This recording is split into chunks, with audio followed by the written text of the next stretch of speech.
Саламатсыздар ма оқушылар? Бүгін SAT-дің бірінші сабағы. Бірден есепті бастайық. Бірінші есепті қараңыздар. Бірінші есепті айтады, бала күтуші екі баланы және бір сәбиді қарағаны үшін сағатына $8 табады. Егер дейді, екі баланы уақытында жатқызса, онда $3 тағы да алады, $3 алады тағы да. Енді бізге айтады, егер күтуші балаларды уақытында жатқызса, онда күтушінің табысы қалай өрнектеледі дейді. Демек қараймыз. Бір сағатқа $8 табады. Демек бізде қанша сағат екен айтылмаған ғой. Демек X сағатқа $8 табады ғой. $8 табады. Және айтады, уақытында жатқызғаны үшін тағы да қосымша $3 алады. Сонда 8x үші қосымша тағы да $3 алады.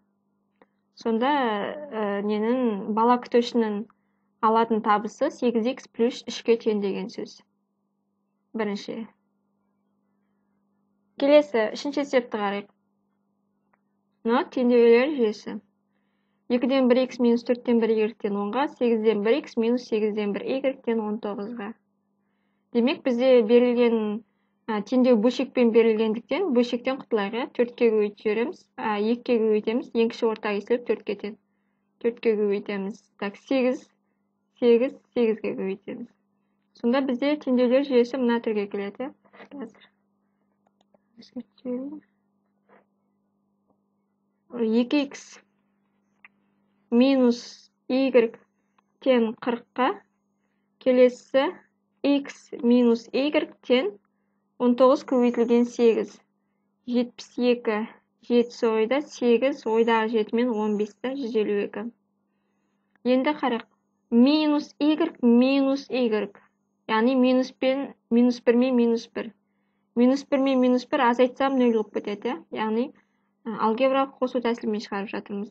2x азайтам x. Минус y азайтам минус y. 0 болып кетті. Тең болады. 40 азайтам 152. 40 азайтам 152. Сонда x тен 40-тан 152-ні азайтам минус 112.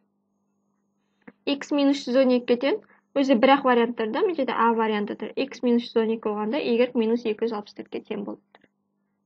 Немесе мына жерден есептей саласыз, теңдеулер жүйесін кез келген біреуіне қоя саламыз. Мысалы, мына жерде де x минус 112 деп тұрады. Мысалы, y просто 264 деп тұрса да. Ондай жағдайда өзі y-ті табу керек болады. Демек, y-ті табу үшін не істейсіз? X-ның орнына минус 112-ні қоямыз. Минус y тен 152-ке.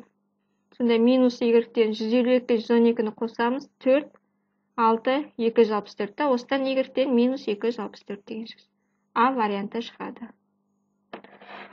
Теңдеулер жүйесін шешуді біз 6-шы сыныпта өттік. Енді екінші есеп мынандай. 3 көбейтілген x плюс y-тен y-ке бізден сұрайды, берілген теңдеуді шешіп, y 0-ге тең емес, x бөлінген y-ті мәні есептеңіз. X бөлінген y. Демек 3x плюс жақсанашайға 3x плюс 3y болады ғой, тең y-ке. Осыдан 3x тен болады, y-тен 3y-ті азайтамыз, минус 2y.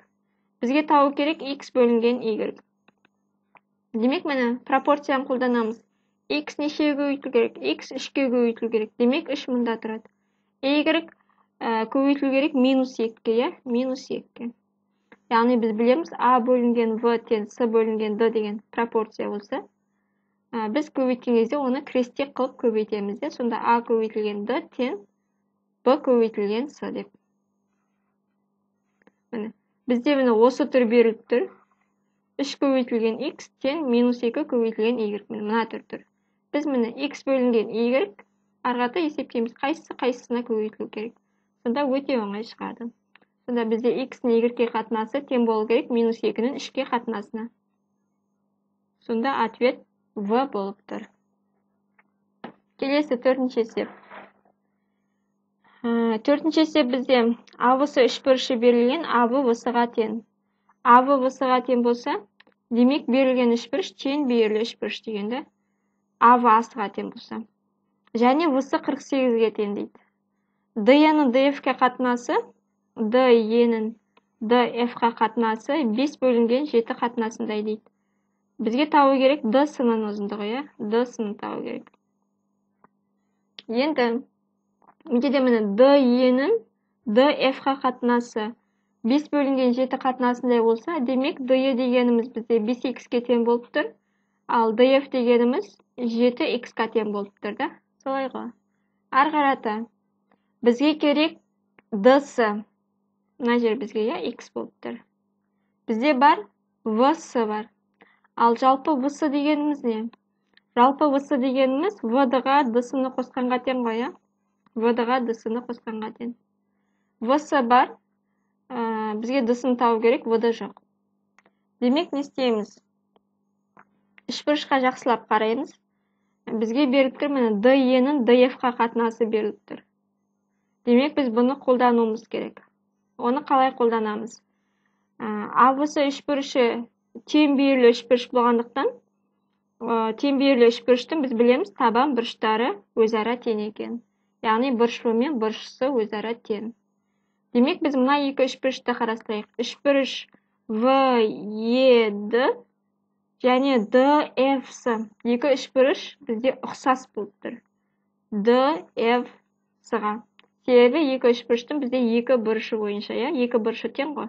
Яғни міне VED бұрышы мен DF-сы бұрышы тең болып тұр. Жазып қояйық. Бұрыш VED ол тең болып тұр бұрыш DF-сыға. Және міне V бұрышы мен С бұрышы тең болып тұр. Екі бұрышы бойынша тең. Сондықтан екі бұрышы бойынша берілген екі үшбұрыш ұқсас. Егер үшбұрышта ұқсас болса, біз білеміз, сәйкес қабырғалары пропорционал болады. Яғни VD-ның D-сыға қатынасы, VD-ның D-сыға қатынасы ол тең болады. Міне VD дегенде, міне VED-ді қабырғасын бірінші жаздық. Демек, DE-ні бірінші жазамыз, е? DE-ның DF-ға қатынасына. Ал біз білеміз, DE-ның DF-ға қатынасы 5 бөлінген 7 қатынасындай. Демек, бұл жерден шығады, VD-ның D-сыға қатынасы 5 бөлінген 7 қатынасындай шығады. Демек, VD дегеніміз 5x-қа тең болып тұр, ал D-сы дегеніміз 7x-қа тең болып тұр. Ал біз айттық, міне, VD-ға D-сыны қоссақ, V-сы шығады дедік, е? Демек, орнына қояйық. VD-ның орнына қоямыз 5x-ті. Қосамыз, D-сының орнына қоямыз 7x-ті. Тең болады V-сы. V-сы неге тең? 48-ге тең. Болды, осы теңдеуді шешеміз, x-ті мәнін табамыз. Сонда 12x-іміз 48-ге тең, бұдан x-іміз 4-ке тең болады, е? 4-ке тең болады. Ал бізге не табу керек? D-сыны табу керек. Ал D-сы дегені неге тең? D-сы дегені менде 7x-қа тең. Демек, D-сы тең болады. 7 көбейтем 4-ке, 28-ге тең. Болды. Бұндағы D-сы дегеніміз 28-ге тең деген сөз. Так, енді 5-ші есепті қарайық. Бүгінше 5 есеп қарайық. 5-ші есепте бізде не беріліп тұр? Так. Белгілі бір ойында ойыншы оңай немесе қиын жұмбақтарды шеше алады, оңай немесе қиын жұмбақтарды шеше алады. Егер оңай жұмбақты шешсе 30 ұпай, ал қиын жұмбақты шешсе 60 ұпай алады. Енді Тина деген ойыншы, так, 50 жұмбақты шешіп 1950 ұпай алды, немесе 1950 теңге алды деген. Бізден сұрайды, Тина қанша қиын жұмбақты шешті, да? Қанша қиын жұмбақты шешті? Так, оңай жұмбақты шешсе 30 ұпай, или 30 теңге. Қиын жұмбақты шешсе 60 теңге алады, е? Жазып қояйық. Оңай жұмбақ x болсын, е? Қиын жұмбақ. Қиын деген қалай жазып кетті? Қиын жұмбақ. Y теңге болсын, е? Теңге дей салайық, ұпай ма? Теңге дей салайық бізге. Ақшамен есептеген оңай болады, всегда. Барлығы 50 жұмбақты шештім. Барлығы 50 жұмбақ. Қанша теңге алды? 1950 теңге алды. Барлығы 1950 теңге, е. Оңай жұмбақты, бір оңай жұмбақты шешсе, ол 30 теңге алады. Мынау X жұмбақ қоя, X жұмбақ теңге демей қояйық, X жұмбақ. Ал қиын жұмбақ, бір қиын жұмбақты шешсе, ол 60 теңге алады. 60 теңге алады. Енді қараймыз. Оңай жұмбақ X болса, X саны болса, онда алатын ақшасы 30X теңге, е. Бір жұмбақ шешсе 30 теңге алады, бір оңай жұмбақ, екі оңай жұмбақ шешсе 60 теңге алады, солай ғой. Сонда X оңай жұмбақ шешті, ол 30X теңге алды. Дәл солай, плюс бір қиын жұмбақ 60 теңге тұрады. Демек, ол қиын жұмбақ біз білмейміз ғой нешеуін шешкендіктен. Сондықтан ол алды 60Y теңге. Ал екеуінің қосындысы айтып тұр, 1950 теңгені береді деп тұр. 1950 теңге. Ал айтып тұр, барлығы 50 жұмбақ шешті.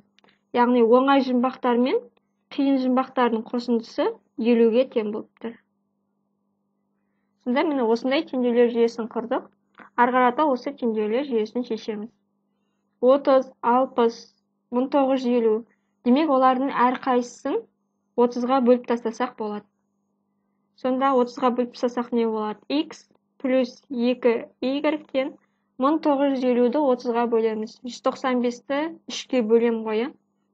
19-ді 3-ке бөлсем 6-дан келеді. 18 бір қалдық қалады. 15 65 болайын деп тұр, е. 65 болайын деп тұр. X плюс Y 50-ге тең. Болды. Берілген теңдеулер жүйесінің ең оңай тәсілі ол алгебралық қосу тәсілі, өте оңай тәсіл. Демек, міне X коэффициенттері бірдей. Демек, оларды азайтып жіберсем 0 болып кетеді. X-тан азайттым, X-ті 0 болып кетеді. Плюс 2Y азайтам, плюс Y. Просто Y. Егер мынаны азайту, сәйкестікке сәйкес азайту қиын болса, былай да жазуға болады. X плюс 2Y. Азайтамын. Сосын екіншісін жақшаға аламыз. X плюс Y. Егер бірден азайту қиын болса, осылай жазуымызға болады. Тең болады. Өже 65. Қайсысы бірінші жазылды, соны бірінші жазамыз. 65. Азайтамын. 50. Болды. Үшінші қосылғышта жақшаны ашамыз. X плюс 2Y минус X минус Y тең болады. 65-тен 50-ді аламыз. 15-ке деген сөз. X пен X-іңіз кетті. 2Y-тен Y қалдық. Y-тен 15-ке. Бізде не сұрап тұр? Қанша қиын жұмбақты шешті? Біз қиын жұмбақты Y деп белгіледік. Демек, міне Y-ті таптық 15. Сонда Тина 15 қиын жұмбақты шешті деген сөз. Жауапты белгілейміз 15-ті. Так. Жауап 15-ге тең. Егер тақырыптар мысалы тез түсіндіріп жіберіп, егер түсінбей қалсаңыздар, видеоны қайтадан қарап шықсаңыздар болады. Егер тақырыпқа қатысты сұрақтарыңыз болса, комментарийға жазыңыздар. Так, бүгінгі сабағымызды аяқтаймыз. Сау болыңыздар.